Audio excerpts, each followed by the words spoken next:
Hay, sa wakas at medyo umulan-ulan na rin dito sa amin ngayon. Hindi kagaya ng mga nakaraang araw na super init talaga. Ito nga video namin na to ay nung mga nakaraang araw pa yan. Hindi ko na nga alam kung kailan yun. Basta nung nakaraang araw pa yan. Ngayon ko nga lang naalala at na-edit kasi nga umuulan. Naisip ko, may video pala kami na super init. So as you can see, tinutulungan ako ng bilinggit dyan na tanggalin yung unan sa aming foam. Kasi sabi ko nga sa kanya, magpalit tayo ng higaan, kasi hindi kaya. Ang init talaga sa likod pag foam. Ang eksena nga namin dyan ay from foam to banig. Dahil ang init talaga.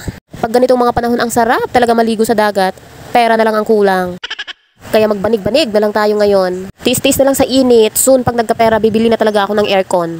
Ang kaso yung kwarto namin butas-butas. So edi libre yung kapitbahay. Good luck na lang sa bayarin. Ang gastos talaga maging tao. Lalagyan ko nga rin ng kumot kasi yung aming banig ay plastic. Umiinit din yan talaga pag mainit. Ito naman si bulinggit na maliit. Tulong gulo.